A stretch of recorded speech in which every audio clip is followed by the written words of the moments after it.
So, hi Roger, good to see you. Hi, always good to see you, mate. Thank you, yeah. So I just wanted to ask, what's with the channel? Right, okay, well, it's a kind of extension. The YouTube channel is kind of an extension of what I was originally trying to do with my Substack blog, which has actually become quite successful. In that originally, it's there, and it still is primarily there to promote my books. But we live in dangerously interesting political times. I have a political background, and the books have political themes.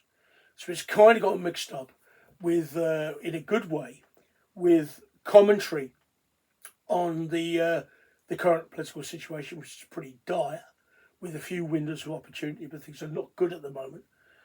And also how we've got here. Bearing in mind the books are retrospective crime novels, they're very much talking about the kind of how we ended up living in this dystopian nightmare. For example, the first book, Sector of the Miners' Strike, the defeat of the labour movement is where the modern dystopia begins. So the books are basically very political books. I'm a great fan of George Orwell, as you know, and George Orwell wanted to turn political fiction into an art form. What I'm trying to do is turn political fiction into a generic art form, combining generic literature, particularly crime fiction, with, if you like, sort of high literature. That sounds awfully pretentious, but I think people know what I mean.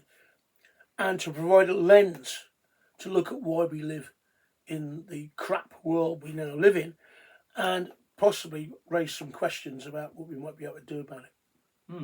And so what are the other books about? Well, they're a continuation, they're a trilogy.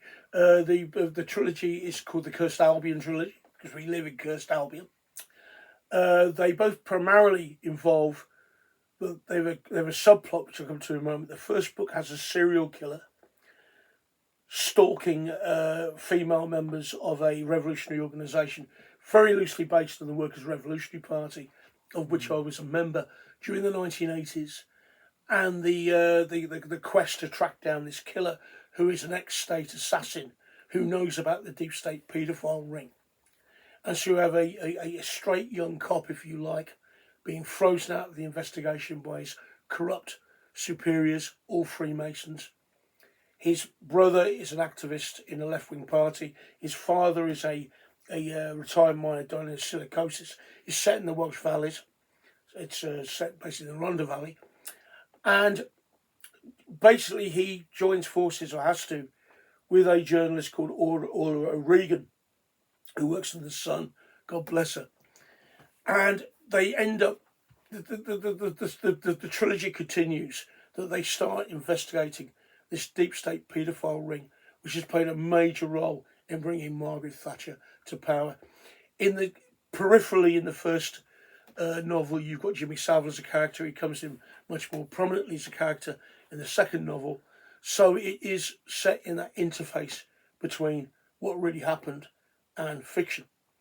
The best way to compare the novel, I would think, would be either to the works of David Peace, or more especially Jake Arnott, and I'm a huge fan of both, or to what James Ellroy has tried to do in America with the Underworld Trilogy, where he looks at the kind of hidden history of America from the Kennedy assassination through to Watergate through the lens of crime fiction. I'm doing the same thing, but more recently, from the 1980s through to the late 90s, which is when the trilogy kind of ends, looking at how the world we now live in has been created by the defeat of the working class movement. And I suppose knowing a little bit about your personal history, to what extent are the books informed by that? Well, I suppose they are at three levels. I mean, I led a kind of dual existence during the miners' strike. On the one hand, I was a junior reporter, not in South Wales, I was in the West Midlands, and a crime reporter. And the miners' strike was going on at the time. It was the kind of the apogee of this period of open class warfare that I'd grown up in, which began in the 70s and then into the 80s, where Britain was quite close to socialist revolution, and that revolution was crushed. At the same time, I was a member of the Workers' Revolutionary Party, and after the expulsion of Jerry Healey, of its Central Committee. So I was heavily involved as a Trotskyist in left-wing politics. Weirdly, during the week, as a crime reporter, I'd be hanging around the courts, talking to cops at the police station, blah, blah, blah. the weekend, I would be down on the picket lines in South Wales because we twinned with a South Wales mining. I actually ended up nearly getting arrested by a cop who I knew back in the West Midlands, who I went to school with. That kind of thing was happening during the miners' strike. The third strand, particularly when we come to the Hilda Morrill murder and the deep state paedophile ring, relates to crime stories that I covered into the 1990s, particularly at the time when Simon Regan was exposed to the deep state paedophile ring on Scallywag magazine, and the various things that I covered that basically got buried for one reason or another, and resurrecting those crimes that actually contributed to the society that we now live in. So all those three strands of my personal experience feed into the novels. I mean, I'd say that the portrayal of particularly the newspaper side of it, of the newsrooms, the only novel I know that is as authentic as mine, or novels, would be Val McDermott's Annie. Oh God, what's her name? The wonderful 1979, 1989 Annie Burns, her Annie Burns series. Although anyone who's seen the excellent movie Defence of the Realm, that gets it pretty much as it was, you know. Mm. And so, what would you say? Sorry, I'll do that again. What would you say your main literary influences are? Okay, well, I mean, I've just mentioned a lot of the British retrospective crime fiction writers like Jake Arnott and David Peace, which I think should be accepted, and James Ellroy because he's American. But I'm a great believer in I was greatly influenced by the kind of the whole where the British noir tradition came from. In the 1970s, people like Ted Lewis, for the first time ever, started to take themes from British social realist fiction like Alienation and brought it into the crime genre, particularly with Get Carter, or the novel that became Get Carter. Unfortunately, in Britain, that noir tradition was killed off during the Thatcher era, and crime fiction went back to being very kind of cosy, cop-centred, middle class. The detective solves the crime, and all is well in the capitalist world. Whereas in Scandinavian countries, beginning in Sweden, the noir tradition continued through wonderful stuff like, for example, Stieg Larsson's Millennium Trilogy, The Girl with the Dragon Tattoo. There's a copy over there. In fact, the whole trilogy is over there. And I'm very much influenced by Scandi noir. I mean, part of me thinks I should have been born Danish or something, but I've got a kind of Scandinavian name, but I don't think that really counts. But they would be major influences of mine. And for pace and plot, always Robert Ludlum. Nice. So you mentioned the miners' strike earlier. Yeah. What would you say your books tell us about the miners' strike? They tell us two things. They tell us that the Workers' Revolutionary Party in particular, and the left in general, screwed up an opportunity for a revolution. And they tell us that the defeat of the miners wasn't just the defeat of the miners, it was the defeat of the entire political labour movement that has disconnected the working class from its own history of struggle and created the dystopia in which we live. Basically, if you read Karl Marx's works, particularly starting with the 1844 Paris manuscripts, what he's saying that a revolution will only happen when class consciousness and class identity become one and the same thing. What's happened since the defeat of the working class movement is that working class identity has taken precedent over working class consciousness, which is why, for example, at the end game of capitalism, capitalism is now completely buggered, it's finished basically. You've got a situation where workers who should be revolutionaries are actually being attracted to the fascist politics of someone like Nigel Farage. That is a crisis of consciousness. What we had in the 80s was a crisis of leadership. We still got that, but a crisis of consciousness as well. And so I'm trying to say how that world came into existence. And that I can't do it in a novel, but that raises the question of what you then do about it. Mm. You also mentioned the WRP and about some of the things that happened inside it. Well, yes. I mean, the Workers' Revolutionary Party was the largest Trotskyist group at that time. It had a significant influence within the labour movement. I mean, for example, Dave Temple was the leader of the National Union of Miners in Durham. We had people in regional trade union congresses. Because of our dubious relationship with Libya, we had a national newspaper, daily newspaper. We had the ear of Arthur Scargill. We had the ear of Ken Livingstone. and yet with two major struggles going on at the same time, which were one, the miners' strike, and two, the campaigns to defend the metropolitan councils, where we also had actual sleepers running Lambeth Council. We screwed that up. Why? Well, largely because of the corruption of the leadership. And it does make me wonder in retrospect, given Jerry Healy's predilection for young girls, to what extent the party was actually nobbled. And of course, there are apologists for Healy who say he was set up by MI5. I don't believe that's complete nonsense. The guy was guilty as charged. He was a vile human being. But it is absolutely impossible that with the number of spy cops who had infiltrated the left and the activities of MI5's F branch that Seamus Milne admirably talks about in the in his book, The Enemy Within, that it's inconceivable that the deep state did not know what was going on inside the WRP and used it to deprive the working class movement of the leadership it needed. The only group that raised a slogan, a correct slogan in my view, for a workers' government was Socialist Organised. I think they had about 1,000 members, and they were quite weird on some other issues. But they actually, in all fairness, they did raise the slogan. We didn't. We were talking about a general strike to kick out the Tories, and we kept talking about a general strike long after it was feasible.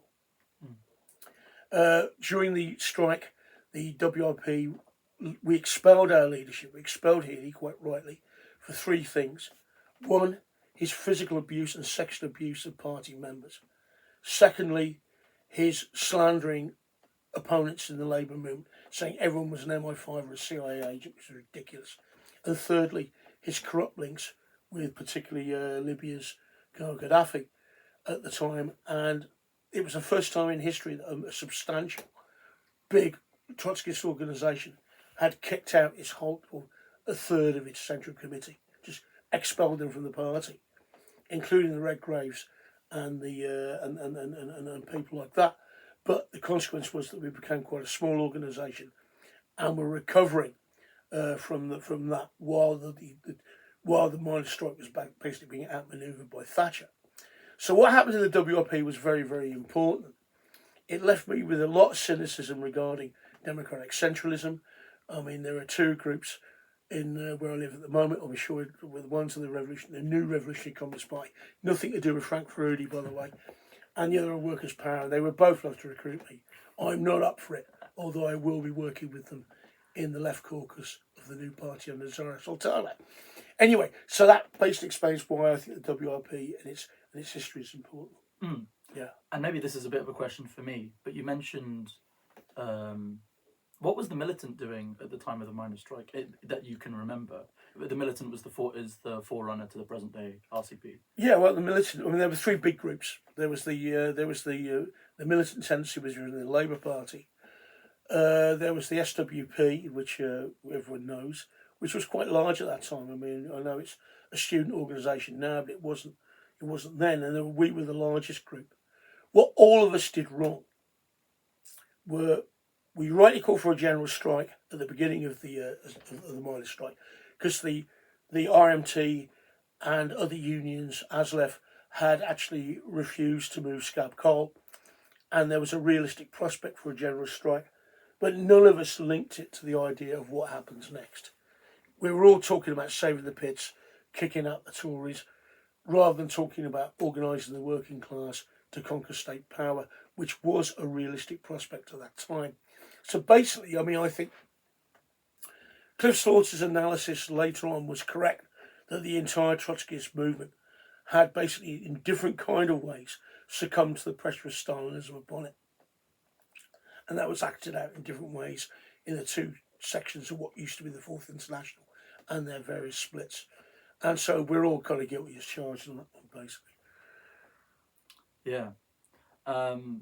You also mentioned the deep state pedophile ring. Now, this is an interesting one because it's obviously quite a conspiratorial kind of thing, but increasingly, what was conspiratorial in maybe in the 90s is now accepted fact in present day. You have to be careful with that. I mean, the thing is that the fascists right now, the extreme right, talk about the deep state, they mean something completely different. And they have actually also hijacked a lot of references to the paedophile conspiracy. So you get people like David Icke, and you get people who actually resurrected Simon Reagan's journalism, but then to his own ends linked it to these ridiculous theories of the Illuminati, of satanic sexual abuse, of blood drinking, of a world order, a new world order run by dark forces. This is all bunk. The deep state, first of all, doing the deep state. I mean the merging of corporate capitalism with the state executive, and it's eclipsing both of the judiciary and of the legislature. That's a correct definition of the deep state, as Peter Dale Scott talked about it in the 1980s and 90s, before the QAnons and the fascist idiots got in on the bandwagon. There was within this country, without a doubt, a deep state paedophile ring that was involved in the manipulation of politics. And its principal task was not to feed the sexual perversions of the paedophiles with whom Margaret Thatcher undoubtedly associated herself, from Peter Morrison through to Jimmy Savile and so on and so forth. It was to target and neutralise her political enemies. It was to honey trap people within the Liberal Democrats, within the Labour Party and the left, who could be neutralised or blackmailed to the purpose of keeping Thatcher in power. And there are certain parallels there with what slightly later Jeffrey Epstein started doing in the United States. Now, as the threat from the Labour Party diminished, both because the miners have been defeated and also because at that time the British-American project was creating this new party or potential new party within the Labour Party, so the role of the deep state paedophile ring extended to the manipulation of certain key industries, which were, for example, the financial sector, the crop property market in Britain, the arms industry, the industries that the Thatcher government now protected while everyone else was privatised, looted and went to the war. And so you get the deep state paedophile ring by the late 1980s, early 90s being used to manipulate particularly the Yamama arms deal in 1987, but also London's crop property market, beginning with what happened in Westminster, but then in Docklands, and then eventually the offshore banking system, which of course Oliver Bullough and others have correctly described as the most corrupt and biggest money laundering operation on the planet. And I think what happened in the 1990s and what is mooted in the third book is that Epstein's network and the one in the UK merged as one. During the 80s, obviously involved the care homes in North Wales, which feature in the story, which featured in Simon Reagan's journalism of the period before he was murdered in 2000, a year after Jill Dando, but also sort of the Dolphin Square, which features in the novel, and the South Vale care home, which interestingly was in Lambeth, and therefore on the watch of a council under Ted Knight that was actually asleep. He was actually a sleeper of the WRP, and it makes you wonder to what extent the paedophile ring may have been used to manipulate the WRP leadership, given Jerry Healy's predilections for young flesh. So that's really what that's all about. And what I would say is that although obviously the Northwell care homes have gone, John Allen's gone to jail, he's now dead. Gordon Anglesey, the superintendent of the Bent Cop, has eventually been caught. He's a character in the novel, by the way. And that appears to me like a piece of history. I would argue that with the likes of Epstein and his cosy relationships to the likes of Grenville Jenner and to Peter Mandelson, that not only is his legacy continued, but it's probably still going on out there somewhere. You also mentioned that other people you've been talking to about your books have compared them to The Gold from Ben Forsyth. Yeah. And other narratives featuring the Brinks map robbery. Yeah, right. Okay. How do your books sort of relate to that? Well, they do and they don't. I mean, things. First of all, I'm a great fan of the series were great. I think Ben Forsyth is a great writer. But I would assume that probably his factual sources would probably include people like Wellesley Clark and quite possibly Paul Blanchard's memoir, which deal with the Brinks rat robbery itself, not with any connection to political conspiracies. We don't see a lot of the corruption within the Metropolitan Police, although it's referred to repeatedly during the series, and of course it buys into the idea that 6 lags from the Old Kent Road suddenly find 3 tons of gold in a lockup in the in Heathrow, worth £26 million, and have to find a way of launder it. And then along comes Kenneth Noye, and along comes John Palmer, and so on and so forth. And it deals with the narrative in that kind of way. It also, although it fudges the issue of who actually killed John Palmer, clearly lays the evidence trail that that Paul Blanchard does, that he was killed by the Russians. Now, let's go back a bit. In my novel, remember this is a work of fiction, the same cabal of corrupt police officers who covered up the murder of Vishal Merotti in 1981 on the day of the royal wedding were the same cabal that set up the Brinksmat robbery and had their corrupt connection with Kenny Noye and protected him right the way through to 1996 when he basically killed Stephen Cameron in a premeditated act of murder on the M25. They got him off killing an undercover cop called John Fordham, which does appear in the... But they also, I believe, protected his money laundering operation that went through a company called Robbing Gold in London to start with, which had grown out of the corruption in Westminster Council involving Shirley Porter.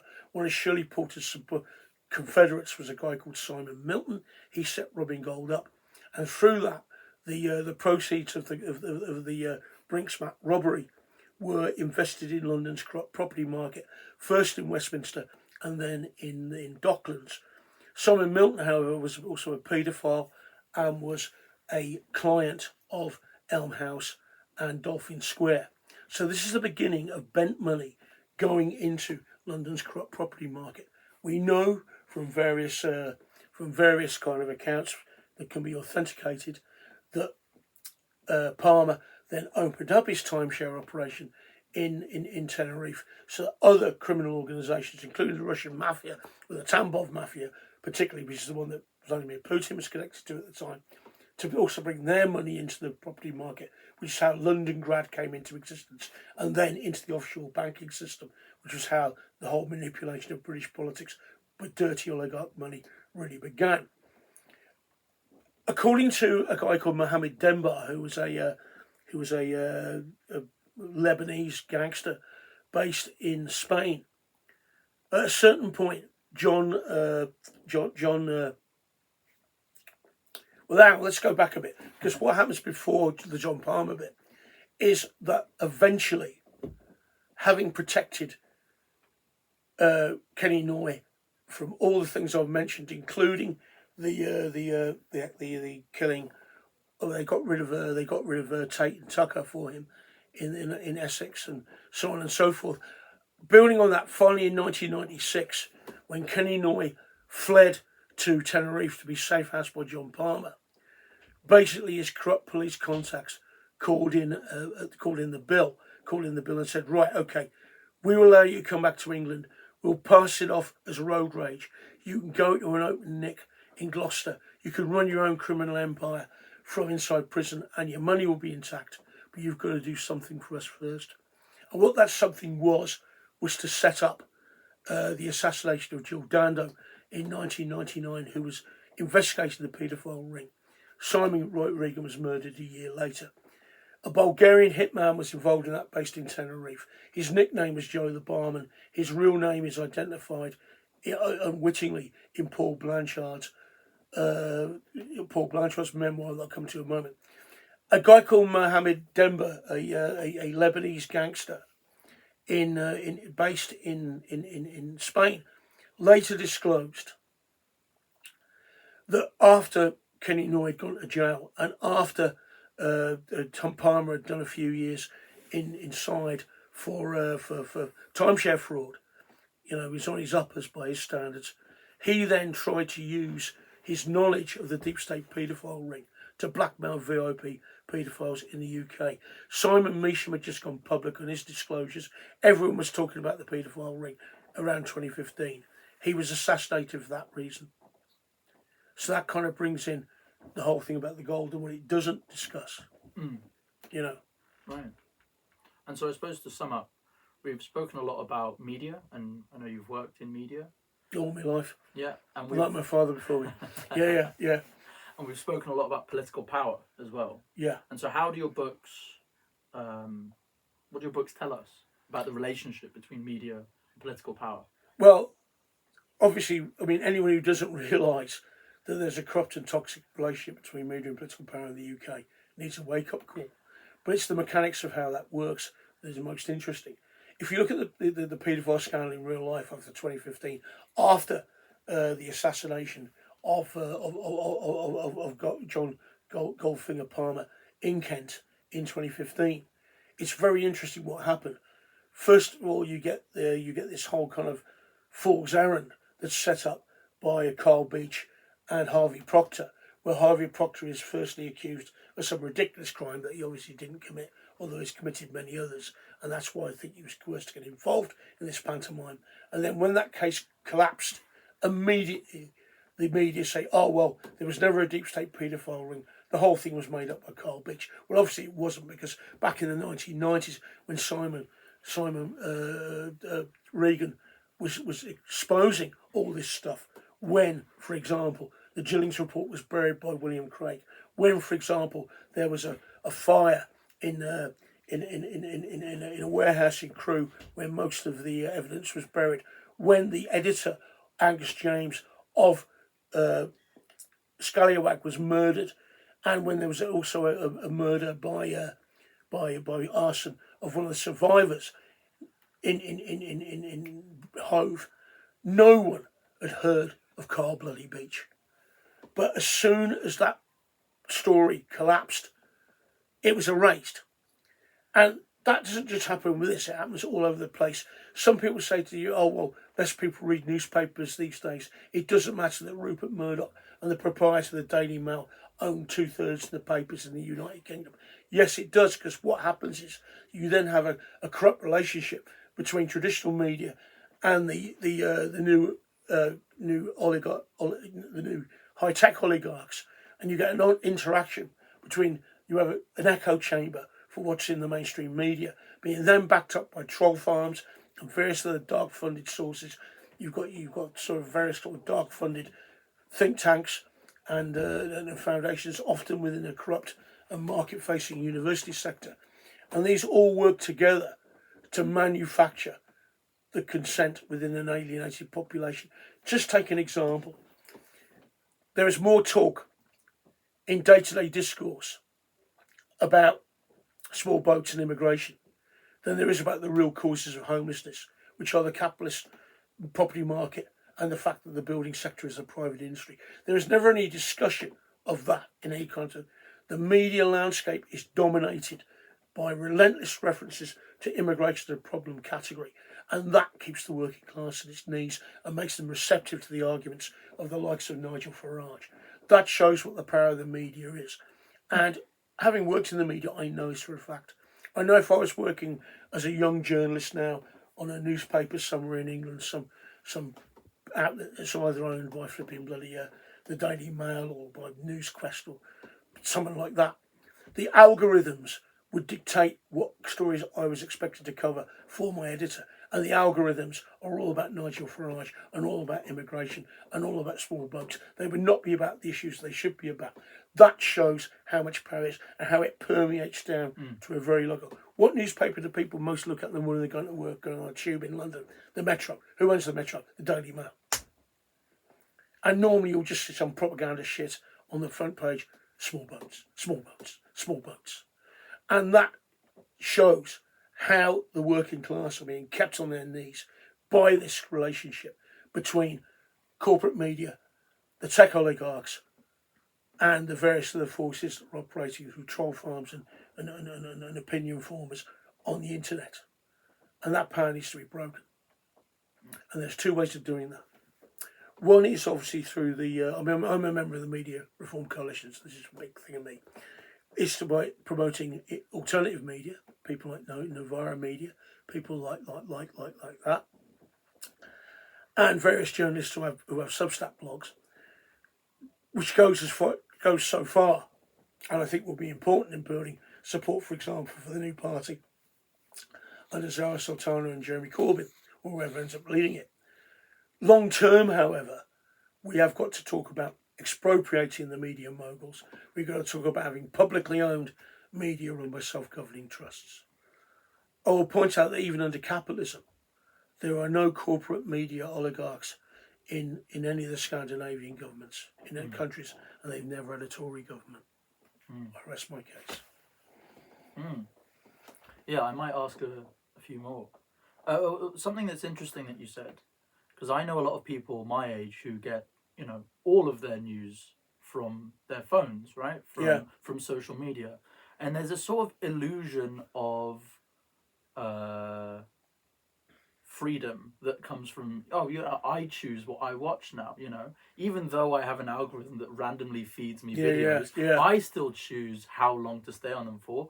And the other thing is that you get echo chambers on social media very easily. For example, I use Instagram a lot. I try and limit myself to just one social media so that I can at least stay in contact with people, but I don't want several algorithms running, But in any case, the stuff that I get on Instagram is generally of a left-wing revolutionary,